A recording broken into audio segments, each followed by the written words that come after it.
Ciao. Oke. Welcome Dokter Sigit. Ya, Ini sahabat Premier punya kawan baru nih. Baik. Iya, Dokter Sigit. Ya.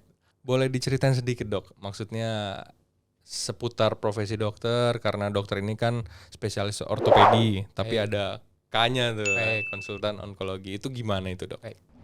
Jadi sebetulnya apa sih bidang onkologi ortopedi itu? Jadi kita ini adalah sebagai dokter ortopedi, tapi lebih mengkhususkan untuk pelayanan-pelayanan yang berhubungan dengan onkologi muskuloskeletal. Jadi onkologi muskuloskeletal itu sebetulnya adalah suatu cabang dari sub spesialistik dari ortopedi yang menangani tentang kasus-kasus tumor tulang dan jaringan lunak. Oke. Ya, jadi penanganan bagaimana mendiagnose, kemudian penanganan selanjutnya. Gitu. Oke. Nah, ini cukup unik ya. Baik. Karena ortopedi yang menangani seputar ya tadi tumor dan sebagainya begitu. Nih kita langsung masuk ya, kanker tulang ya kan, itu kan salah satu penyakit yang ditangani sama ortopedi onkologi gitu. Nah biasanya apa sih yang dirasakan sama si penderita kanker tulang ini? Karena sedikit rancu nih, Dok, ya kan, bisa dirasakan nyeri-nyeri, itu kan sama aja. Bagaimana, Dok? Baik, saya ingin menjelaskan dulu apa sih yang disebut dengan tumor muskuloskeletal. Ya, tumor muskuloskeletal itu adalah tumor yang terjadi pada tulang dan jaringan lunak. Nah, ini saya hanya pada pagi hari ini, mungkin sesi-sesi yang lain saya ingin mengutamakan pada pagi hari ini adalah membahas tentang apa sih yang disebut dengan tumor tulang. Gitu.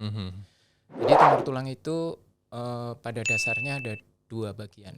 Yang pertama adalah tumor tulang primer. Ya, tumor tulang primer ini adalah tumor yang sel-selnya itu asalnya dari sel-sel tulang.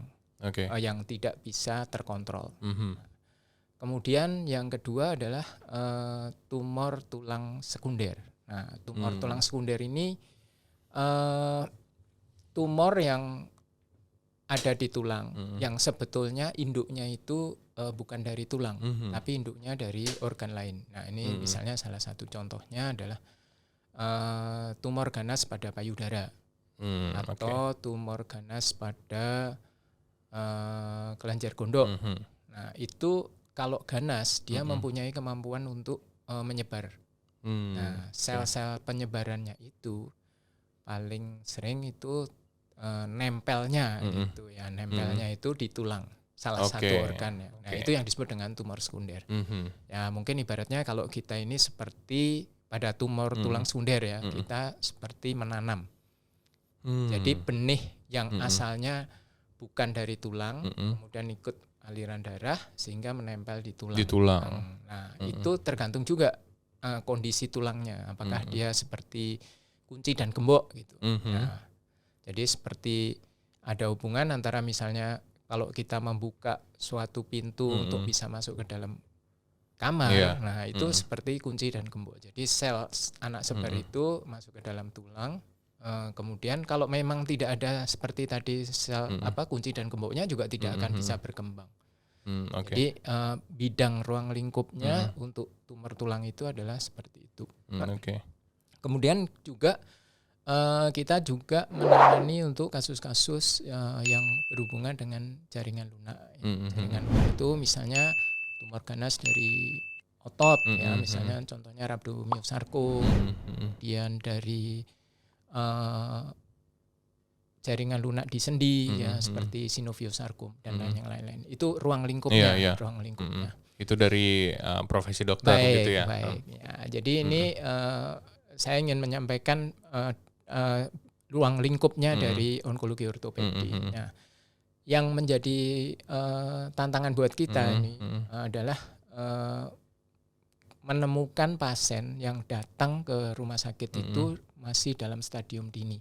Nah, itu selama saya hampir 5 tahun bekerja atau mendalami tentang onkologi ortopedi ini, saya belum pernah ya pasien itu datang dalam keadaan stadium stadium 1. Malah yang awal-awal tuh jarang ya. Betul, karena datangnya itu sudah dalam keadaan sudah stadium lanjut. Oke. Kenapa ini yang menjadi permasalahan ini? Ya, ini menjadi tantangan buat kita, yaitu untuk salah satunya ini pada pagi hari ini adalah tentang edukasi. Edukasi bagaimana pasien itu bisa mengenali secara dini tentang penyakit yang berhubungan dengan tumor tulang. Jadi memang seperti lingkaran setan ya, Mas. Jadi betul, saya umpamakan seperti itu. Karena tumor tulang ini sangat sulit untuk ditegakkan pada stadium awal untuk diagnosa. Untuk menegakkan diagnosa saja sudah sulit. Sulit ya. Oke. Contohnya saya bandingkan dengan tumor-tumor lainnya ya yang bukan dari di luar dari tulang ya. Contohnya misalnya tumor ganas pada payudara. Nah, itu untuk deteksi dininya aja sudah banyak yang bisa kita kerjakan seperti pemeriksaan payudara mandiri atau sadari. Kemudian sekarang sudah peralatan juga mempunyai maksudnya berkembang ya seperti mamografi dan itu bisa ditegakkan, jadi tumor payudara itu bisa ditegakkan lebih awal, lebih dini gitu. Beda kalau kanker tulang ya, sulit itu ya. Betul, jadi kanker tulang itu memang awalnya adalah gejalanya itu tidak terlalu khas. Nah, awalnya itu adalah nyeri ya yang tidak nyeri yang tidak ada sebabnya.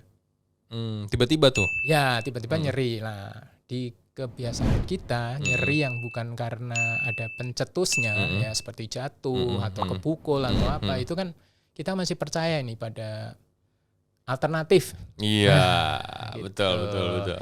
Nah, itu padahal perlakuan dari alternatif ya seperti misalnya pijet, kemudian herbal atau apa itu justru akan memperparah dari suatu tumor apabila itu, tumor pada tumor ganas tulang. Nah, ini yang menjadi tantangan kita.